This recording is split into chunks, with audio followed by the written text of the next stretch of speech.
Salut ma famille, c'est Kondata, j'espère que vous allez bien. Alors cette CAN, elle est complètement folle.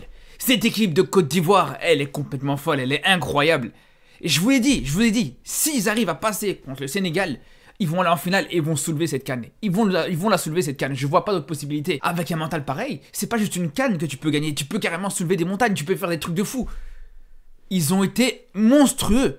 Ils ont été très solides dans la tête. La Côte d'Ivoire aujourd'hui, elle a vraiment donné une leçon en termes de mental aux joueurs du Maroc. Quand tu vois que sur la première mi-temps, ils prennent un penalty, ils arrivent à éviter d'encaisser malgré ça. Ils prennent un rouge. Ils encaissent un but. Et que malgré ça, malgré le fait qu'ils ont encaissé, malgré le fait qu'ils ont joué à 10 contre 11 sur quasiment tout le match, ils arrivent à égaliser à la dernière minute.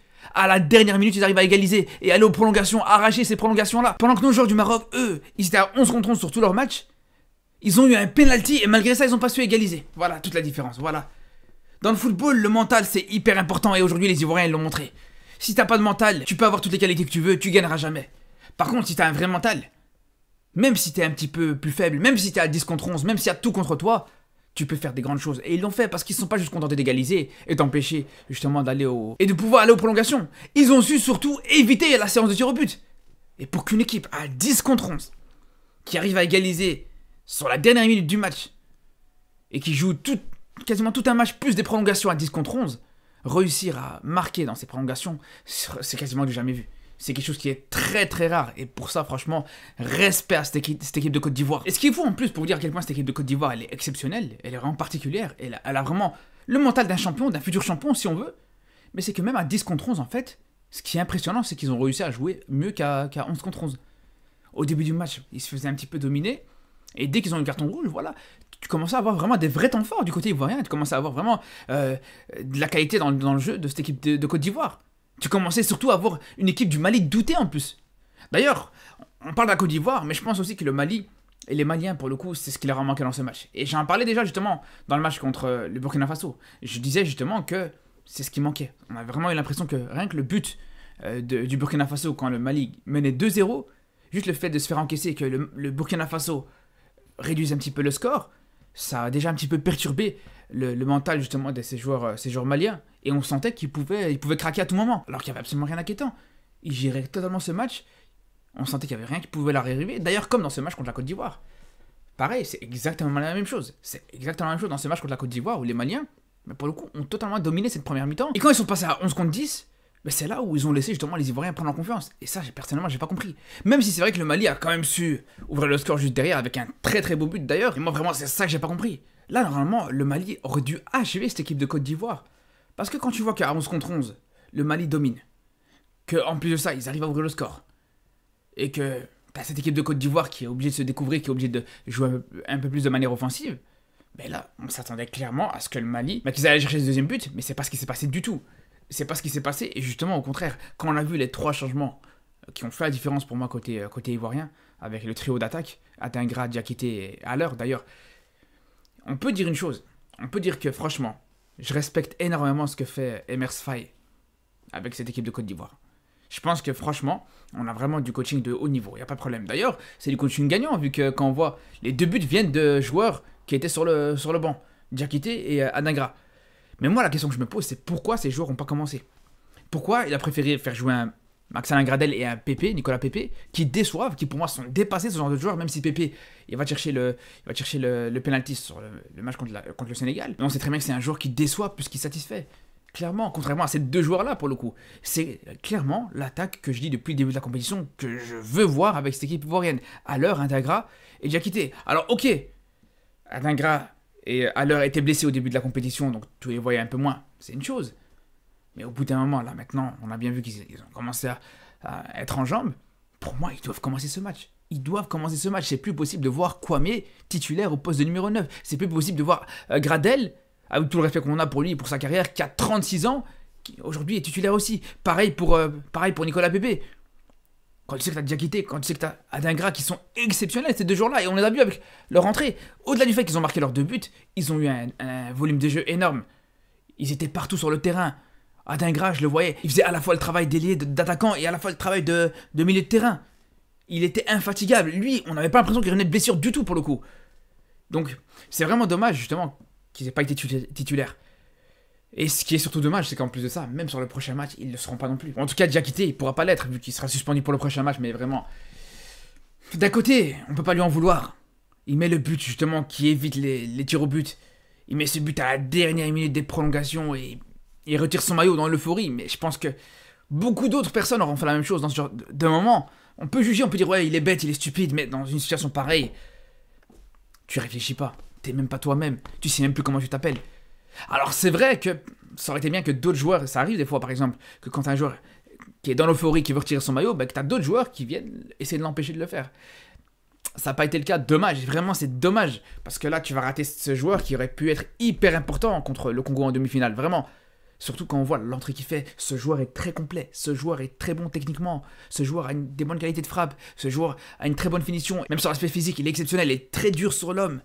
Il a la capacité justement à gagner ses duels, contrairement à Pépé, contrairement même à Maxime Gradel, qui ont gagné beaucoup moins de duels que Diakité quand il est rentré. En plus de ça, Diakité, c'est un joueur qui peut être très dangereux dans le domaine aérien. Et on l'a très bien vu dans ce match-là, par exemple. Ce qui est intéressant, c'est que quand tu vois à quel point ce mec est complet, c'est qu'on voit une situation où c'est lui qui récupère le ballon, c'est lui qui fait le bon geste, qui fait le bon dribble pour juste derrière donner un corner à cette équipe ivoirienne. Et puis juste derrière, c'est lui encore qui a la finition pour aller te mettre cette tête. Ça montre à quel point ce joueur est hyper complet. Mais c'est dommage vraiment qu'il soit pas là pour les demi-finales. Je pense que ça aurait été hyper précieux pour la Côte d'Ivoire. Malheureusement, ça va pas être le cas. Mais je pense que pour les deux autres, il ne doit pas y avoir de débat.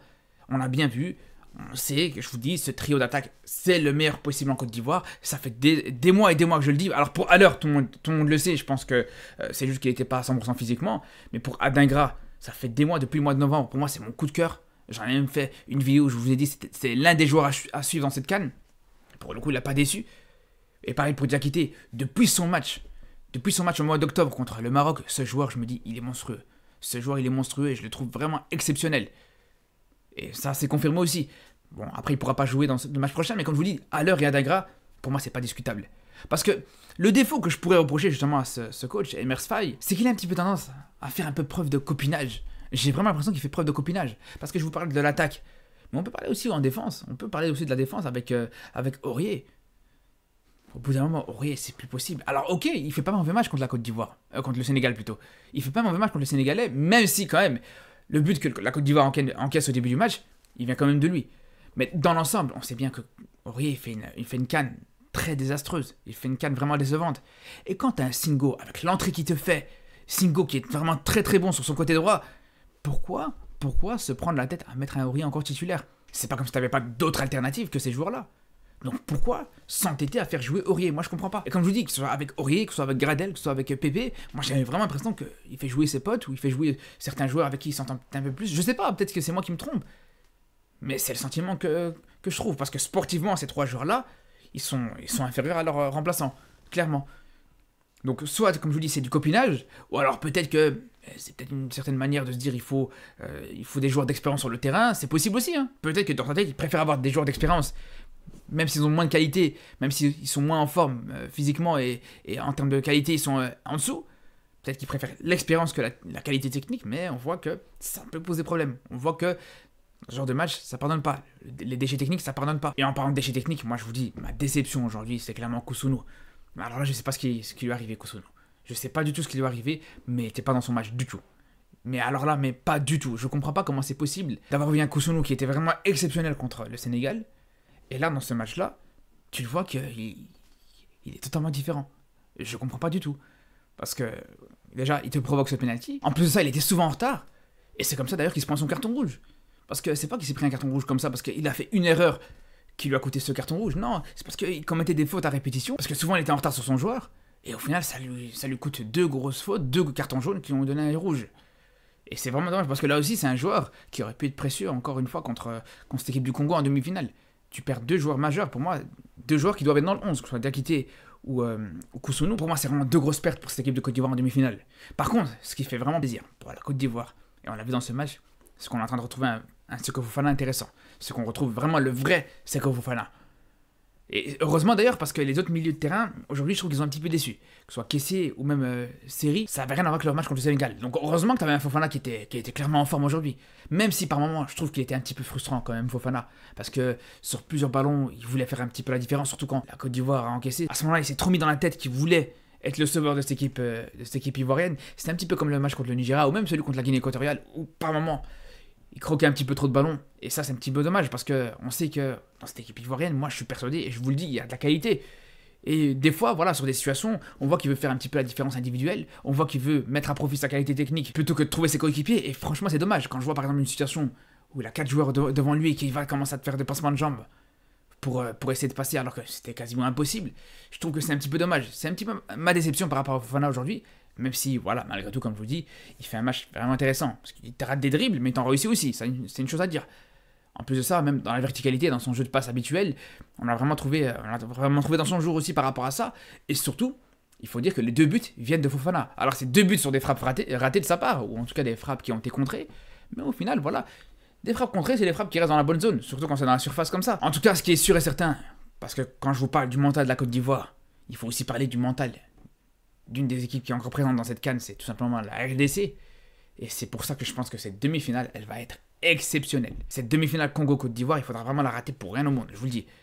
En plus, c'est marrant parce que hier, j'avais dit, c'était un petit lapsus, j'avais dit que le Congo allait d'office affronter la Côte d'Ivoire dans cette demi-finale. J'avais oublié le Mali, parce que c'est vrai que j'avais donné mon pronostic par rapport à ça, et j'étais sûr et certain que la Côte d'Ivoire allait passer, mais c'était pas du tout pour manquer de respect aux Maliens, bien sûr. Bien sûr que le Mali, malgré tout, j'ai parlé de la Côte d'Ivoire, mais il faut dire que le Mali peut être fier justement de sa CAN. Le Mali peut vraiment être fier de sa CAN. On a vu des très bons matchs, des bons matchs références. Et pour moi, c'est de très bon augure pour la suite. Je pense que cette CAN peut faire grandir cette équipe malienne, je vous le dis. Et d'ailleurs, pour moi, je vous dis que le Mali doit être à la Coupe du Monde 2026. Il y a toutes les possibilités pour que ce soit le cas. Je vous avais dit, je ne sais pas si vous vous rappelez, dans mon débrief du match Mali-Centrafrique, il y a quelques mois d'ici, je vous avais dit que pour moi, cette CAN en Côte d'Ivoire, c'est sûr que ça allait être très compliqué pour les Maliens d'aller au bout de cette compétition, mais ça allait vraiment servir justement de préparation pour la suite de ces qualifications pour la Coupe du Monde. Et je pense qu'il faudra vraiment en profiter parce que je vous dis qu'il y a une vraie équipe qui est née. On voit qu'il y a du travail. Et j'en parlais justement en live la dernière fois où je disais que pour moi justement, cette équipe malienne, contrairement à une équipe de Tunisie qu'on a pu voir à la CAN 2021, cette équipe malienne, elle a énormément progressé.